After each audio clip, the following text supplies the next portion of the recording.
Boom! That's a sonic boom for this one. Big flip for the Texas Longhorns, Gerry. 6'2.5", 6'3", 275-pound defensive tackle James Johnson. Just a couple weeks ago, he chose the Georgia Bulldogs over Texas, but today he announces for the Longhorns over Georgia, flipping his commitment from one of the nation's top programs to one of the nation's top programs.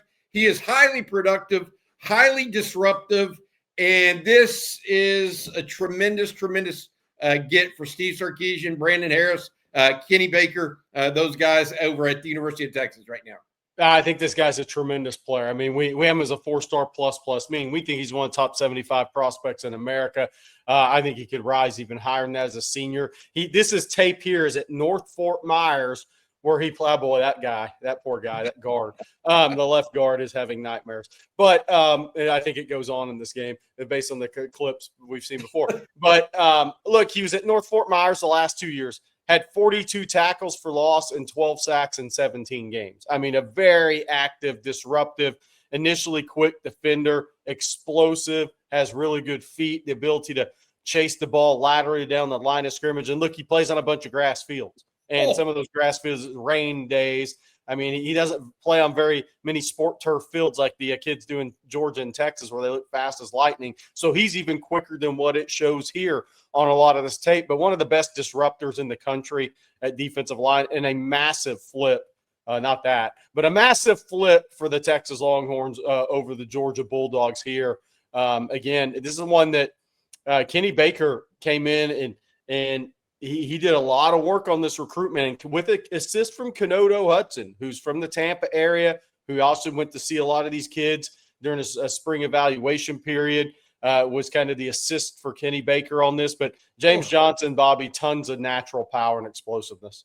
I want to make sure I got these stats right, so I'm not just off my rocker. You said he had 42 tackles for loss in 17 games? Yes. Yep.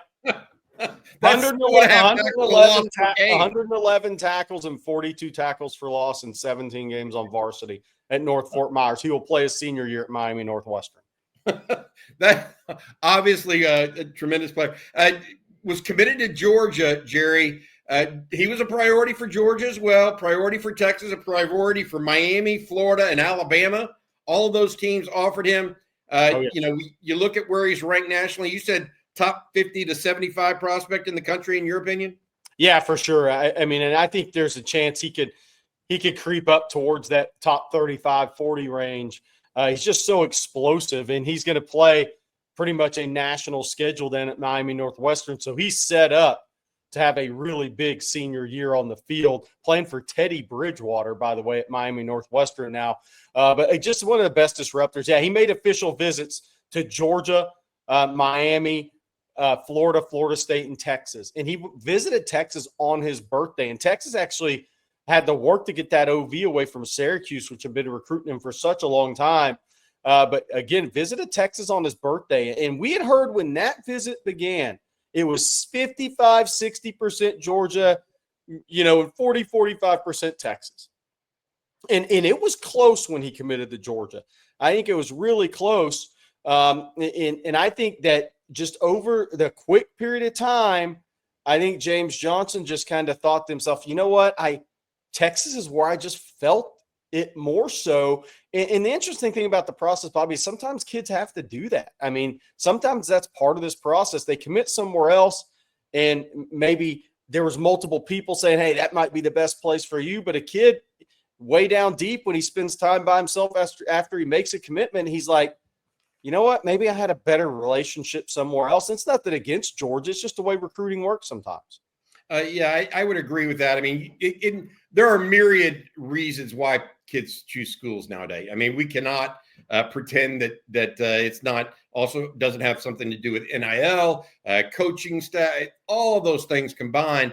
The reality of it is what do you get out of the player as a player? And what Texas is getting is what I would call a blue chip prospect here, just phenomenal kind of athleticism to go along with that bulky size, right? That is just ideal to play defensive tackle, not just on the college level, but perhaps beyond. We look at the defensive tackles now, or the interior guys Texas has lined up in this class. Obviously, James Johnson to go along with Vodney Cleveland in Alabama, out of Birmingham area.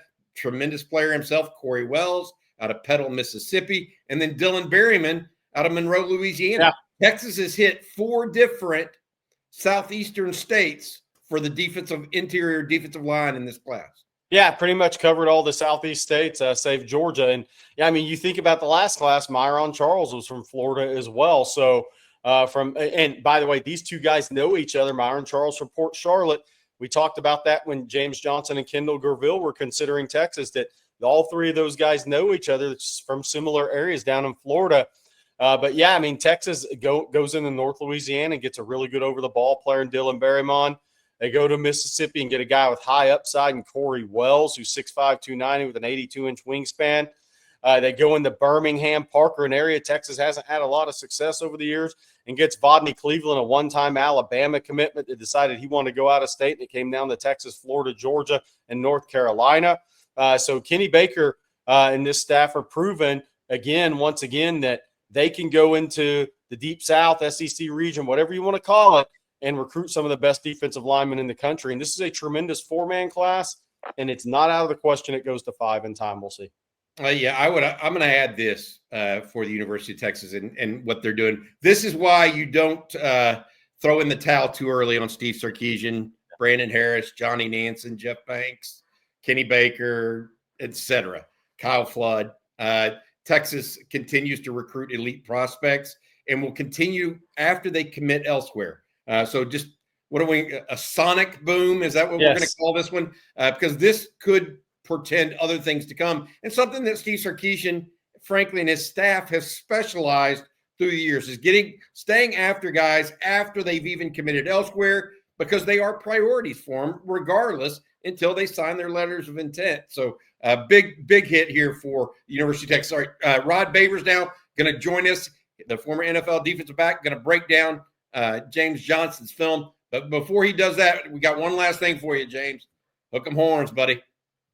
Hey, what's up, folks? Welcome back to On Texas Football. And boom, as Bobby Burton would say, Longhorns get another one in the 2026 class. Commitment from defensive lineman out of Miami Northwestern. James Johnson flipped his commitment from the Georgia Bulldogs, 6'3", about 280, and he is a hell of a player, a violent player. You see that, right? First thing that jumps off the screen to you, he is a violent player. It's easy to find out where James Johnson is on the football field. Just look for the offensive lineman moving backwards, all right? The offensive lineman that is moving backwards into his own backfield, yeah, that's usually what James Johnson is doing. He's pushing that guy to the back, consistently resetting the line of scrimmage. You got to love that. Just a powerful base, just a really strong player with a really powerful second and third step. And you can see that's when he really gets that penetration, where he's bull rushing the guy. But that's not the only part of his game. That's what you love about him.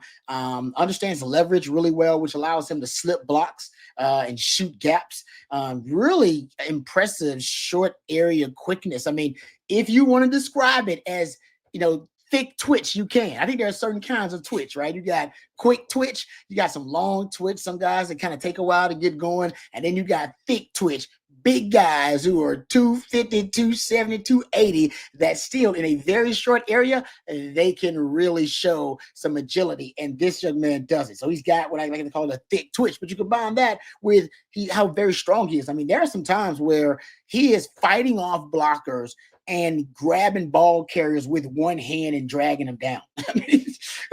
I mean, just an absolute bully on the football field. So he's got some country strong. When we say country strong, that means naturally strong. Yes, I'm sure the young man gets in the weight room, and I'm sure he puts in great, good time in the weight room. He's got great work ethic. But some people are born naturally strong. I feel like James Johnson is one of them country strong people. There's evidence of that too. I think he actually qualified for state in the shot put as a sophomore. So young man's got some of that. He's just an absolute game wrecker. He can also stand his ground and anchor against double teams if he needs to. But this guy's talent is getting into the backfield, wreaking havoc. 42 tackles for loss in 17 games. I mean, he is just an absolute bully on the field. And I love his disposition, the way he plays the game. He plays the game with a violent disposition, with a bit of an attitude. He's also got gap flex. I think he's a guy that can play multiple shades up front for you, depending on what his body grows into right now. About 6'3", 280, somewhere around there. Really long limbs, too. That also, I think, helps him a ton,